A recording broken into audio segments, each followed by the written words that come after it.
విధి నిర్వహణలో అలసత్వం వహిస్తే ఉపేక్షించేది లేదని కార్మిక మంత్రి వాసంశెట్టి సుభాష్ స్పష్టం చేశారు. రాజమండ్రి ఈఎస్ఐ ఆసుపత్రిలో విధులు సక్రమంగా నిర్వహించిన కారణంగా 5 వైద్యులను అవుట్సోర్సింగ్ సిబ్బందిని సస్పెండ్ చేసినట్లు ఆయన పేర్కొన్నారు.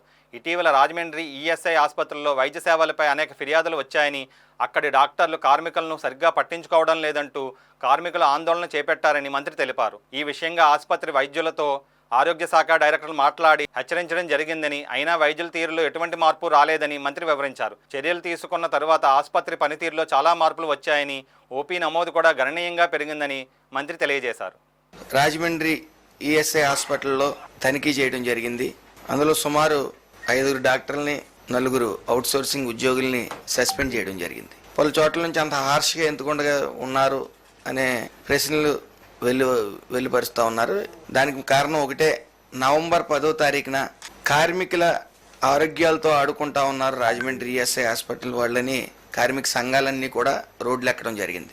ఆ రోజునే అక్కడ సిబ్బందిని అంతా మా డైరెక్టర్ గారు ఒక చోటకి చేర్చి, ఇది కరెక్ట్ కాదు, మీరు విధులకు సరిగ్గా హాజరు కావట్లేదు, మేము యాక్షన్ తీసుకోవాల్సి ఉంటుంది అని వెంటనే చెప్పడం జరిగింది. ఆ రోజున మాత్రం మేము ఎవరూ వాళ్ళ మీద చర్యలు తీసుకోలేదు. కంటిన్యూస్గా సుమారు 3 సార్లు మళ్ళీ వాళ్ళని వాన్ చేయడం కూడా జరిగింది. ఎలా ఉందంటే వ్యవస్థ, మేము అక్కడికి వెళ్ళేలోగానే మేము వస్తున్నామన్న ఇంటిమేషన్ వాళ్ళకి అంది. మరి వెంటనే హాస్పిటల్ నుంచే కొన్ని ఫోన్లు వెళ్ళటం, మేము వెళ్ళేసరికి అక్కడికి హాజరవటం జరుగుతూ ఉంది. ఇది వెంటనే ఈ విషయాన్ని అశ్రద్ధ వహిస్తున్నారని మేము అక్కడికి వచ్చి ఓపీని బట్టి ఒక అవగాహనకు వచ్చి, నేను ఒక్కడనే వెళ్ళాలని సామాన్యుడి కింద అక్కడికి వెళ్ళటం, వెళ్ళిన వెంటనే అక్కడ పేషెంట్ని పట్టించుకోకుండా సుమారు ఓ బ్లడ్ టెస్ట్కి 5 hours పట్టడం టైం. అదేవిధంగా అక్కడ మీరు ముఖ్యంగా గమనించవలసింది 36 నుంచి 50 మించి ఈ మధ్యకాలంలో అక్కడ ఓపీ, అంతకు మించి ఓపీలు అక్కడ నమోదు కావట్లే.